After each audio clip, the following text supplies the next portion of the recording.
In the world of Dota, magic is power. It conjures storms, raises the dead, and shatters reality. But there is one man who has dedicated his life not to mastering magic, but to destroying it. This is the story of Anti-Mage, a hero whose simple quest for vengeance has turned him into the world's most feared anti-arcanist. He doesn't just kill mages, he hates them.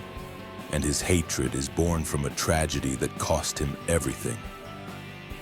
Long before he was Anti-Mage, he was Magina, an acolyte living among the monks of the Turstarkuri monastery.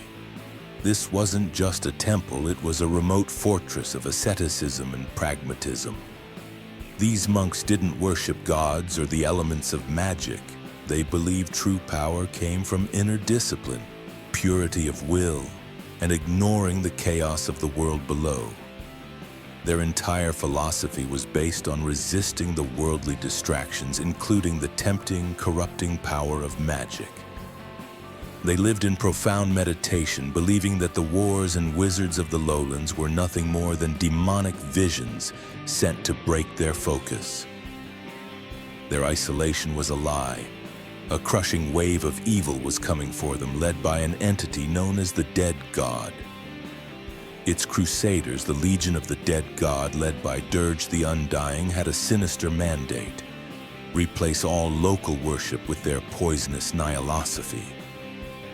They despised the Turstarkuri's peaceful way of life.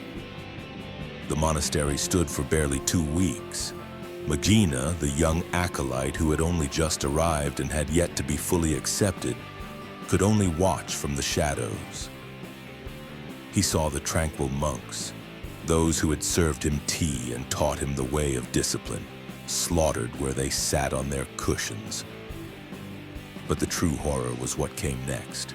The dead god's magic didn't just kill them, it raised them.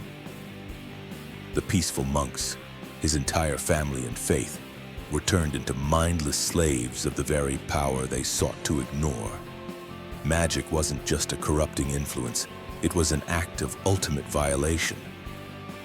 This was the moment the peaceful acolyte Magina died, and the Anti-Mage was born. Magina crept away with nothing but a handful of the monastery's dogmatic scrolls. He was a survivor, but more importantly, he was an instrument of pure vengeance. He swore an oath to eliminate not just the dead god's followers, but to put an end to magic altogether. His methods are a twisted mirror of the old faith. He uses the Turstarkuri's emphasis on discipline and pure will to manipulate the chaotic forces of mana itself. Mana Break is his righteous tool. He doesn't just deal physical damage, he uses his discipline to tear apart the very energy a mage uses. Blink is not a spell, but an extension of his absolute focus, a way to traverse the arcane world without being caught by its poison. And his ultimate Mana Void is the final judgment. It's a bomb powered by a mage's own excess, a chaotic explosion that turns their greatest resource against them. He doesn't need to learn a single spell because he has perfected the art of anti-arcanism. He has become what his people feared most, a warrior, but one forged for a single terrifying purpose. This is why Anti-Mage fights in the War of the Ancients. It is simply the largest concentration of magic and the easiest place to find his targets. Every mage he faces is a surrogate for the Legion of the Dead God.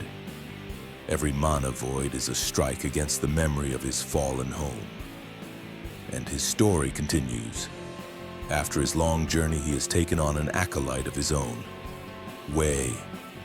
She is a prodigy, a young woman trained not to be a monk, but specifically a Mage Hunter. This signifies a horrifying evolution. Anti-Mage's quest for vengeance is no longer a personal crusade. It is a new faith, a new lineage dedicated to the total eradication of magic from the world. To destroy magic, Anti-Mage has become the greatest master of anti-magic.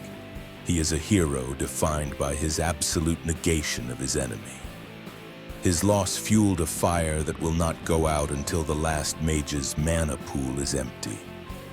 He is Magina, the last of the Turstarkuri, and the most fearsome enemy a spellcaster will ever face.